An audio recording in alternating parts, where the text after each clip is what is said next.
You've probably seen this painting parodied 1,000 times on television, in ads, maybe stitched into a meme, without ever thinking about where it came from. But almost everyone gets one basic fact about it wrong, a mistake.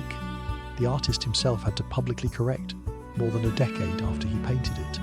And the first time people in the artist's own home state actually saw it, they didn't laugh. They got angry. This is American Gothic, painted by Grant Wood in 1930. It now hangs in the Art Institute of Chicago. Wood found the house first, not the people. It's a small white farmhouse in Eldon, Iowa, with one oddly fancy window, shaped like a tiny church. He sketched it on the spot, then went home to Cedar Rapids and imagined two people standing in front of it. The woman is his own younger sister, Nan Wood Graham. The man is Byron McKeeby, the Wood family's dentist.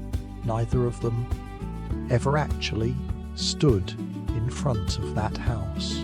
Wood painted the building from that quick sketch and a photograph. Then, separately, back in his studio, he painted his sister and his dentist in poses he invented entirely from his own head. Nobody in this picture was ever actually standing together anywhere. Wood himself had studied art in Europe, in Paris and Munich. Immersed in the same styles most ambitious American painters were chasing at the time, he came home to Iowa and did something unusual instead. He decided ordinary American subject matter farmhouses, dentists.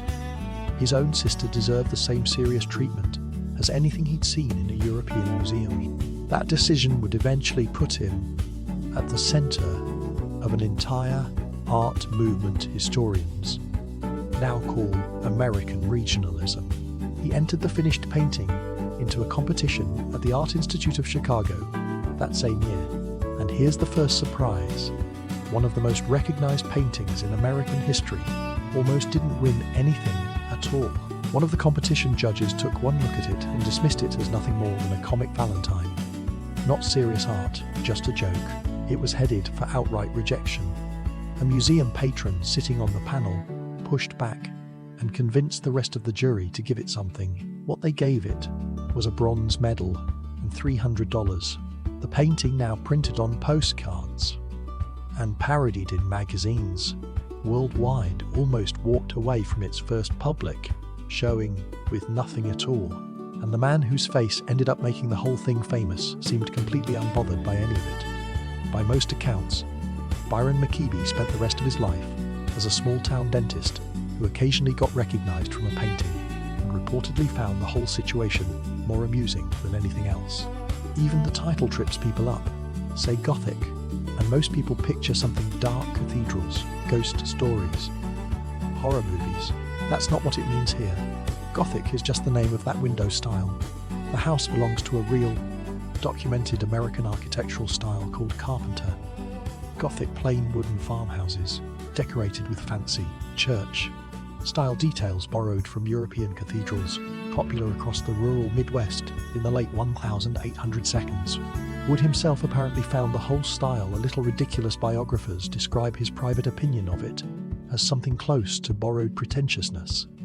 An ordinary farmhouse dressed up to look grander than it actually was. And once you notice the window, you start noticing echoes of it everywhere else in the painting. The pitchfork's 3 tines repeat the shape of the arched window behind it.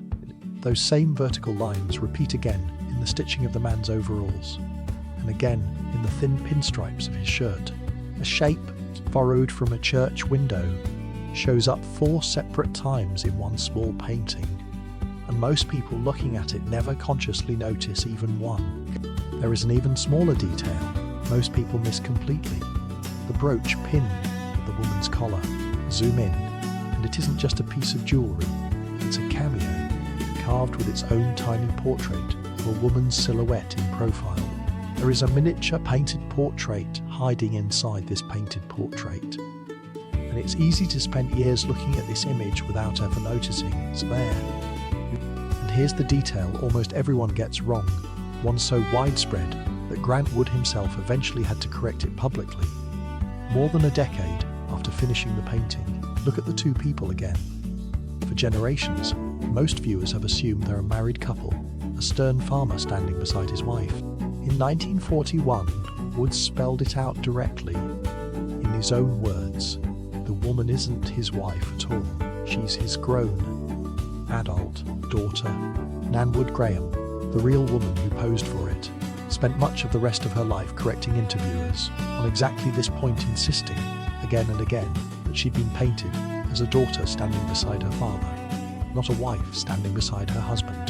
That wasn't the only thing people misread about this painting, some of it on purpose. When an Iowa newspaper first published the image, the reaction back home wasn't pride, it was fury.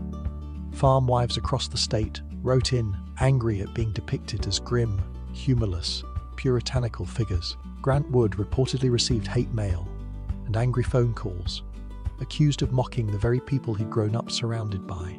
The image, now sold on postcards and refrigerator magnets across Iowa, was at first considered by actual Iowans to be an insult aimed straight at them. For years, people couldn't agree on what Wood actually meant by it. Was this satire, mocking rural America, or something closer to admiration? Wood himself always pushed back against the satire reading. He insisted he intended something closer to respect, a tribute to the plain, spoken, hard-working values of the Midwest, not a joke at its expense.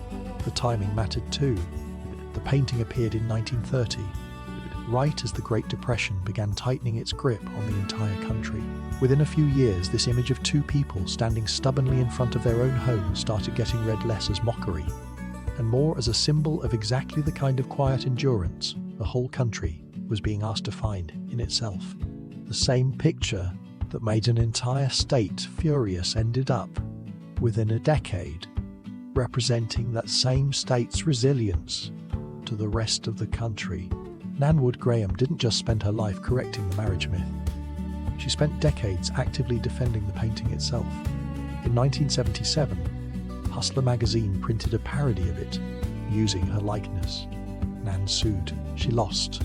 The courts ruled the parody referred to fictional characters, not to her personally, and in 1984, the case was turned away for good, all the way up to the California Supreme Court. The real woman behind one of the most parodied paintings in American history spent part of her actual life fighting the parodies made of it, and there have been a lot of parodies to fight. American Gothic is widely considered the most parodied painting ever made by an American artist, second only to the Mona Lisa worldwide. Thousands of versions exist, political cartoons, swapping in sitting presidents, entire ad campaigns for insurance companies and tourism boards, album covers, and animated parodies on shows like The Simpsons and King of the Hill. Two people who never actually stood together in front of a house neither of them ever visited have been endlessly recreated by people who've probably never seen the actual original. That house is still standing, by the way. It's in Eldon, Iowa, and the state of Iowa itself has owned it since 1991. After the previous owner donated it to the State Historical Society, there is a small visitor center next door. Admission is free, and if you ask, they'll actually hand you a pitchfork and let you pose for your own American Gothic photo, right in front of the real house. Over 12,000 people a year make that trip to stand exactly where two people who never actually stood there never did. So the next time this image shows up on a mug, a meme, a magazine cover, remember what's actually sitting underneath it. Two people who weren't married, painted separately, standing in front of a house they never once visited, based on an architectural style the artist privately thought was a little absurd. A painting that almost didn't win an award, that briefly made an entire state furious, and that the real woman inside it spent part of her life legally defending, while the rest of the world kept parodying it anyway. Maybe that's the real story hiding inside American Gothic, an image everyone assumes they understand at a glance, but almost nobody, not even the people who actually lived inside it, ever fully controlled. So now that you know the truth, does this painting feel like satire to you, or a tribute?